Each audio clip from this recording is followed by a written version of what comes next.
Hello and welcome to it's my favourite word that I get to use so rarely, our penultimate session of day two. We should all look for more opportunities to use penultimate in life, I feel. Underused word. Anyway, I'm already rabbiting on. Total change from the last session. We're looking at AI as a storytelling tool. So I'm going to spend as little time as possible talking and hand over to our fantastic speakers, Jenny and Yang. Thank you so much for taking the time out of your schedules to speak to us today. The stage is yours. Thank you so much for having us, Tom. We're really happy to be here to talk about new narratives and using AI as a storytelling tool. And I also have a big love of the word penultimate. So, with that, let's get started. All right. I'm Jenny Elig, and my co presenter is Yang Slopek. Hi, everyone. We are both learning experience designers at Ardent Learning. And for the past year, we've been experimenting with generative AI, partly for fun and partly to help us on the job. And we're not alone in this. If you've seen Donald H. Taylor's Global Sentiment Survey, 21% of more than 3,000 respondents said that AI, excuse me for a second there, got a little too ahead of myself. 21% of the more than 3,000 respondents said that AI will be hot in workplace L&D in 2024. So everyone has AI on their minds. As our experimenting went on, we realized that AI is a great helper when it comes to storytelling.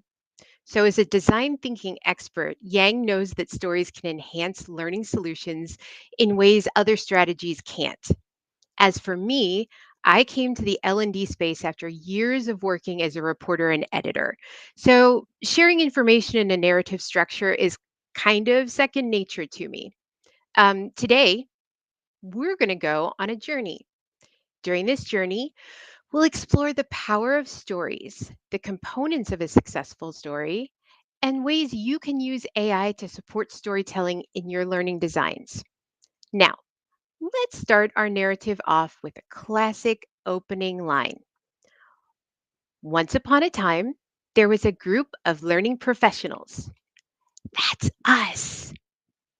Now, storytelling gets a lot of hype as an effective approach for sharing information and experiences. And that hype is true. When we use a storytelling approach in our learning solutions, we transform dull content into engaging content. We encourage strong retention. We humans simply remember facts and events better when they're delivered to us with a narrative flow. We create lasting connections between learners and information. Stories simply stick with us.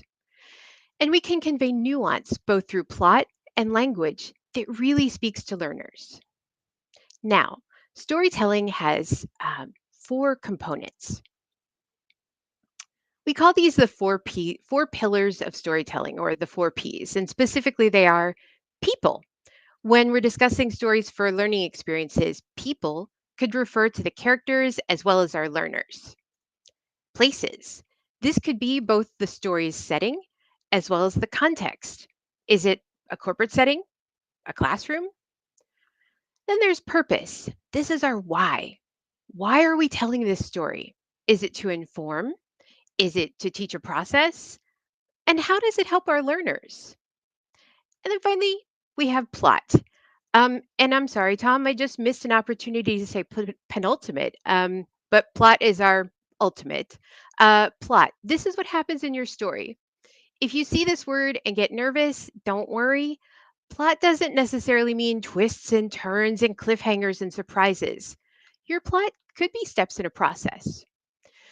Now, when we use a storytelling approach, we need to make sure we're covering these four pillars. But before we can even start to weave our tales, we face some tough antagonists. We, the fearless learning pros, may find ourselves blocked by bad forces like busyness.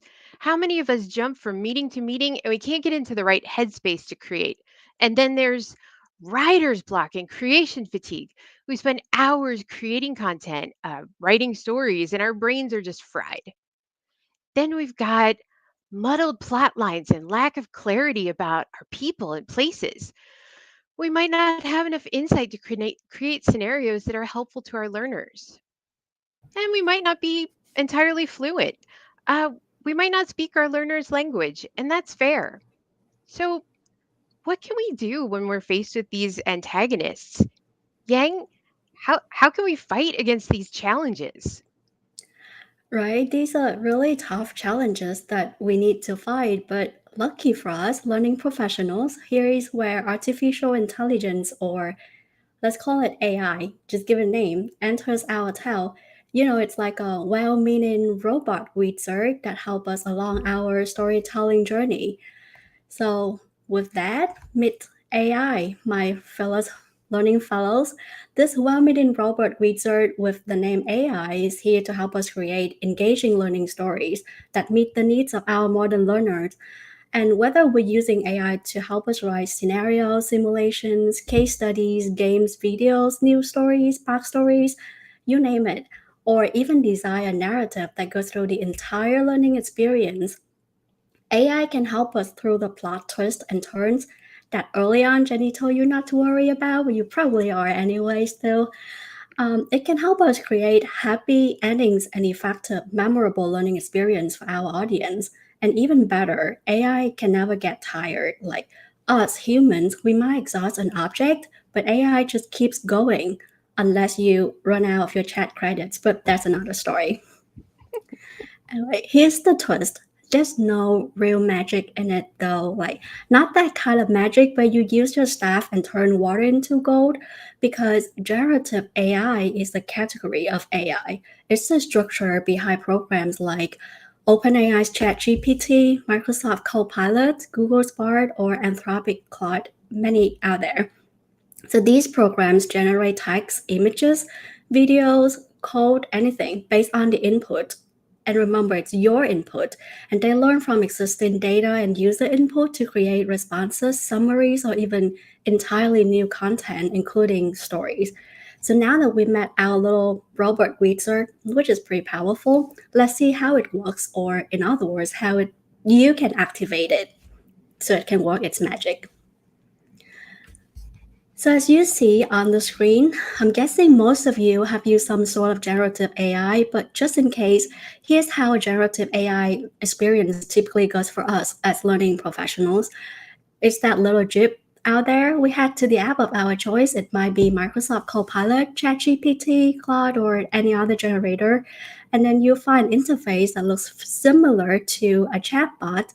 Then you type in some prompt, then you watch it as an unseen hand begins typing out a response. That's pretty cool, right? Like most of the people that I've met and show AI to for the first time, the reaction is wow. But you need to use it wisely. That's the caveat. And what do I mean by that? What do I mean by use it wisely? As many stories have shown us, with great power comes great responsibility, and we all know that. Like AI puts the world's data in our hands, so it's important that we use it wisely. And how? So first of all, we need to know the rules of the land. Like you need to ask these questions and do the research yourself. What are the AI laws and regulations in your country? What are your clients and stakeholders' views about using AI? Are they fully supportive? Are they scared? Or how do they feel? And then you need to develop your AI parameters or philosophy, and decide how you will use AI. Are you going to use AI to do all your work? That's probably not a great idea, but you can use it for pieces of the storytelling puzzle that you're trying to solve. Let it do the grunt work, the data analysis, and sparking ideas for you. Like that will keep you in the active role of storyteller. And don't forget the last but not least, like keep humans front and center. Remember your learners and do reality checks. Check in to make sure you're really understanding, like really speaking to your audience by actually speaking to them, like interviewing them, listening to them. Don't get lost in the land of our robot wizard. Remember, it's a tool for you to use. And now let's continue on our storytelling journey and check back in with Jenny. Okay, so far we've explored the power of storytelling, the four pillars of storytelling, and we met a robot wizard that can help us. Now we're going to explore some tips for using AI. But first, I think our story will work better if we have a project. So let's make it something magical. And Yang, what's your favorite mythical animal? Unicorns, of course. I love unicorns too, and this was totally not set up beforehand. And I'm glad that you picked unicorns, Yang, because the rest of our slides have unicorns on them. Our client will be Unicorn Concern Company, a leader in building dream worlds for kids and helping adults relive happy memories. We'll be working on some soft skills training for them. Now, before we even get to the storytelling part, AI is here to clarify and strengthen the four P's of your narrative. For example, people. AI can help you bring your characters and the character, sorry, AI can help you bring your learners and the characters based on them into focus. AI can help us speak their language and dial us into specific challenges they may face. AI helps us stay focused on our audience. And when we provide clarity and precision to AI, it's an internal check for us as well. AI can give us insight into our unicorns. What do employees of a leader in the dream building industry need to know? And places. AI can see into places we just can't access. So, this insight allows us to incorporate a realistic sense of place into our scenarios. Purpose. Every story needs to have at least one strong objective, a purpose, a common goal to validate the journey. Because AI is a great data analytics tool, it can give you a head start in defining goals and objectives that align with your learners and the business's needs. And then finally, there's plot. Use AI to gain inspiration for story outlines, characters, and even development. It can help you align plots with your learning objectives, ensuring they stimulate critical thinking, problem solving, and creativity within the context of the corporate environment. Our unicorns might not need scenarios filled with rainbows and sunshine, but they do need stories that communicate the objectives. Now, we're going to get to some strategies for our prompt writing tips. Okay, so first things first, you need to write clear, detailed, specific prompts. Think about a time when you had to do a task, but you only had vague, ambiguous information. Um, I'm sure this has never happened to anyone else here, but I think it's happened to me maybe once. How did it work out for you? It didn't work out so well for me. And like us humans, AI needs information to do its job well. So tell it who it's writing for. Tell it its audience. Specify it. You can be relatively specific or you can be kind of general. Tell it what output you want. AI can produce many different types of output. Add present this in the form of to the end of your prompt or start with create a blank about blank. Specify the intended tones. Describe how you want the output to sound. For example, do you want to be formal, casual, informative, serious, humorous, or professional? Give it parameters and constraints such as no more than 50 words or using a maximum of 140 characters. And finally, use do and don't to get the results that you want. For instance, you might tell AI, do include character names, do not include physical traits. Now, let's put this to use. Let's say our soft skills training for Unicorn Concern Company will start with a module about time management. Okay, so here's our prompt. In 100 words and using a corporate tone, write an engaging scenario about a unicorn who struggles with time management. So here are our results. Meet Luna, a unicorn who works as a senior consultant at Sparkle Solutions. Luna is passionate about delivering high quality solutions to her clients, but she often struggles with managing her time effectively. She tends to overcommit to multiple projects, underestimate the complexity of tasks, and procrastinate on the ones she finds boring. Can relate. So now, what are some other tips that we need to keep in mind? Yeah, as for the second tip, I have the grammar and punctuation pixie dust. Our robot reader is driven by logic and fueled by data, so it makes sense that it's quite literal, right? So when you're working with data, I mean AI, sorry, make sure that everything is spelled right. Do you see what we did there with that first bullet, the kill little joke? Anyway, I promise there will be a surprise on the spelling part, so I won't speak to it too much. I'll just speak it for itself later. And the second tactic for this tip is use commas to celebrate elements in your prompt. This helps AI understand the individual components you're requesting, especially with image creation. It improves the accuracy and effectiveness of the AI results. And then the order that you put your words in the prompt, it matters. So the earlier a word appears in the prompt, the more important it is to the AI system. This means that you should try to put the main message of your prompt at the beginning, not bury it in the middle or at the end of the prompt. And then last, experiment with punctuations. You can add weight to certain words by enclosing it in parentheses or double parentheses. And then adding weight to a word this way can help it stand out and influence the AI system even more. And you can remove the weight on a word by using brackets.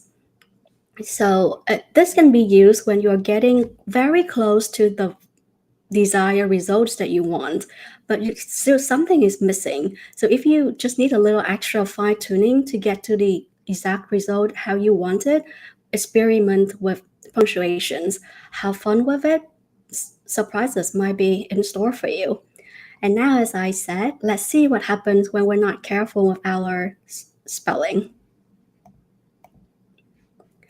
So I tried using the same prompt that Jenny did earlier, but intentionally misspelled some word. So I say in 100 words using cooperate, and I spell unicorn with a K instead of a normal C. And do you know what the result was? I got scolded. It's like Copilot literally scolded me. It says, I'm sorry, but I cannot write a scenario about a unicorn with a K. A unicorn is not a real animal, and I only write about realistic scenarios.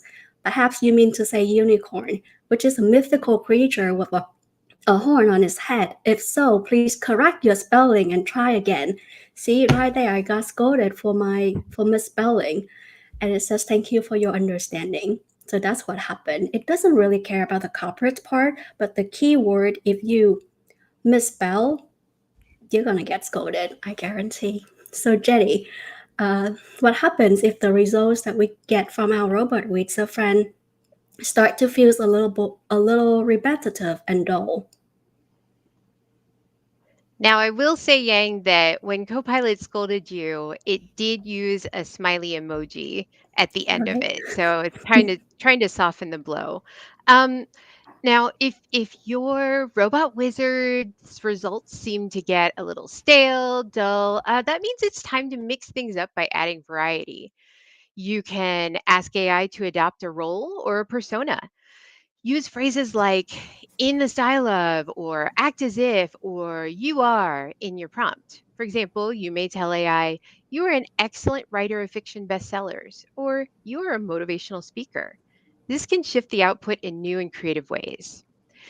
Ask it to create several drafts in radically different styles. You might ask for a dramatic style, a straightforward style, and a personal style. Then pick which one works best or mix and match. Play around the scenarios. You can ask for realistic workplace scenarios, then flip the content over and have AI generate a story that highlights all the things that could go wrong in a situation. Change the perspective. Ask AI to tell the story from different points of view so you can deliver well rounded learning that considers the bigger picture. Now, to this point, our strategies have all been really useful, if I do say so myself. And I do. But, Yang, is there one piece of guidance, one tip that our fellow travelers on this journey, this storytelling journey, should keep top of mind? Yeah, so perhaps the most important guidance that we can give you is to iterate and refine your story. Like your first output that you get from AI might never be perfect. It's never perfect on the first try. So dig in.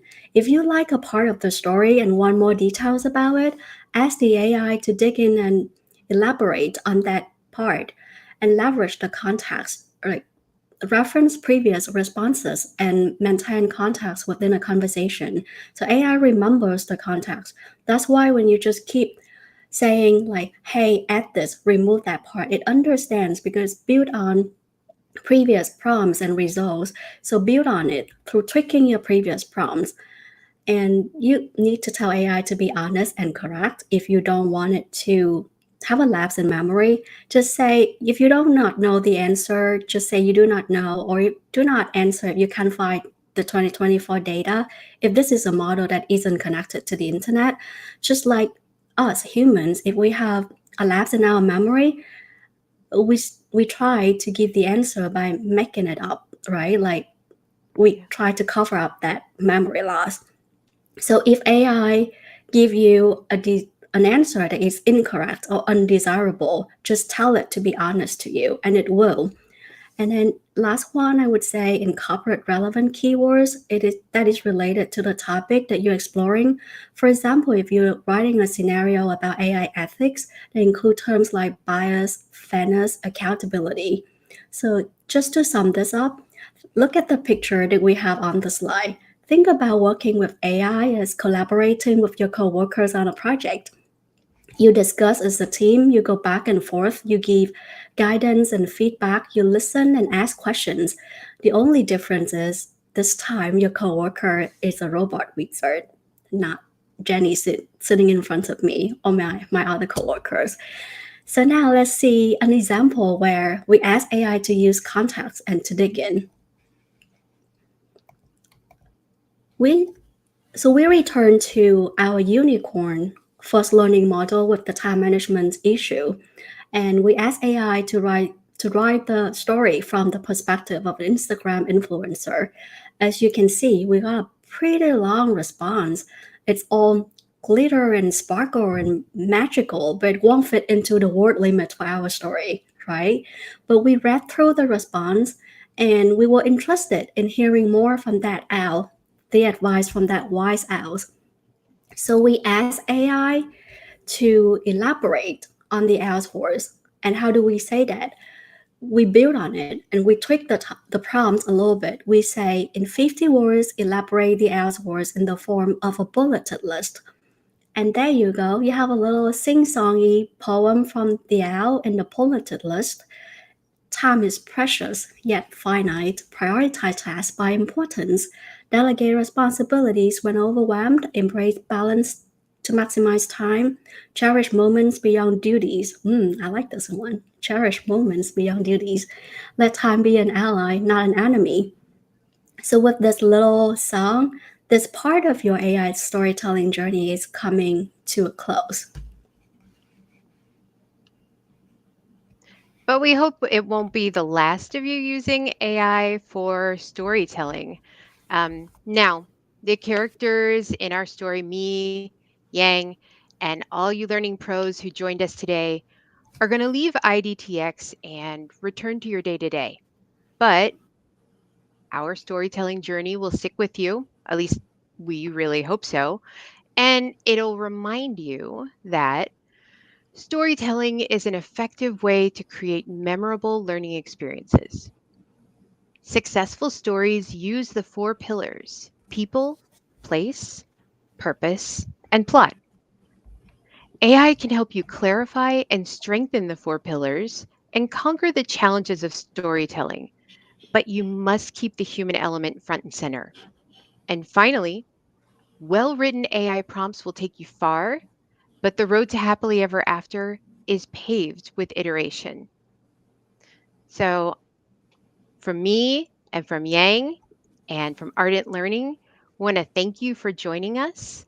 Thank you for your time. And if you've got a story to tell, we would love to hear from you. Um, and that's it from us. Yeah.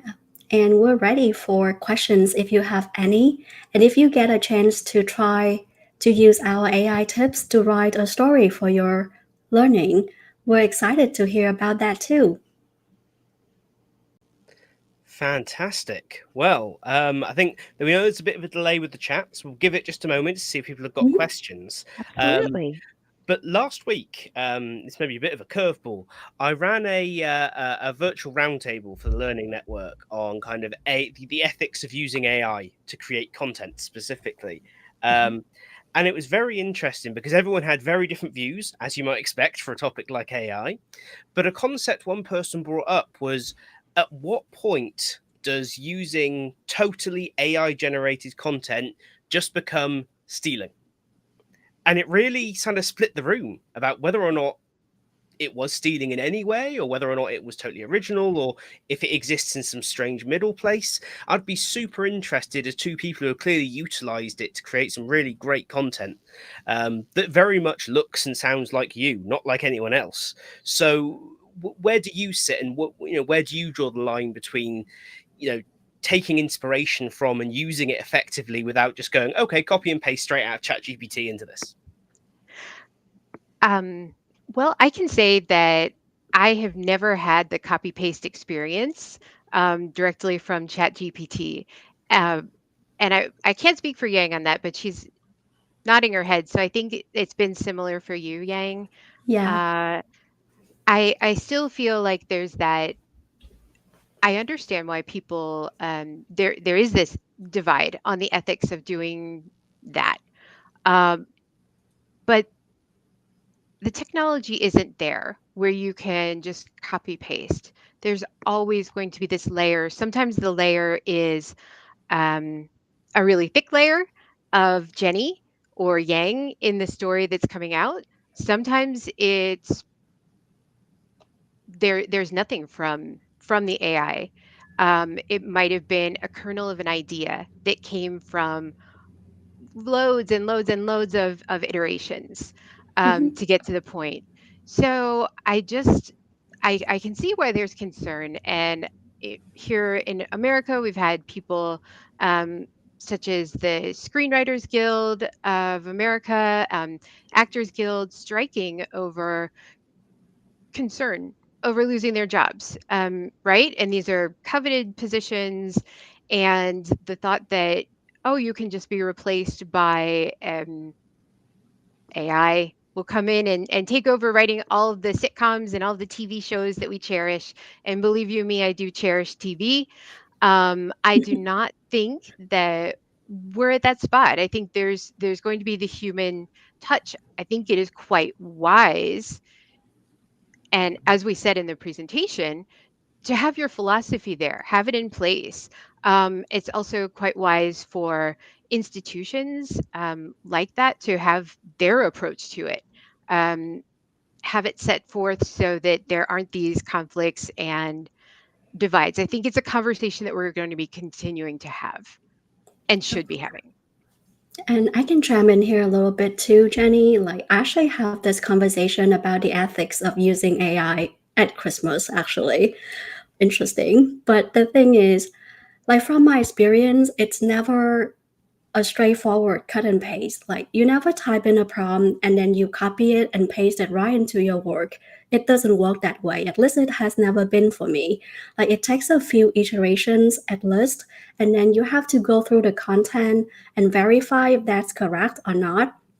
And with the newer model that is connected to the internet, like the Microsoft Copilot that use ChatGPT for, there are sources that the AI will code for you. It will say something like, why I'm creating that or write that for you. Here are some articles or resources that you can reference. Or it even like codes the source at the bottom of its response to tell you that, hey, here are the resources that you can read further on to understand, or this is where we get the results from, to that effect. So it's not I and it really depends on your philosophy too. Like, I don't really see it's like you copy and paste it, because there's a book that says still like an artist, right? And when you actually inherit on this wisdom of the world, that's the great responsibility that we mentioned, that it really depends on you how to choose to use it. Like you need to quote it somewhere, you need to verify that it's correct so it can pass on to other people without false information. And I would also take this opportunity to answer one of the questions in the chat. Yes, we use AI to generate these amazing unicorn images.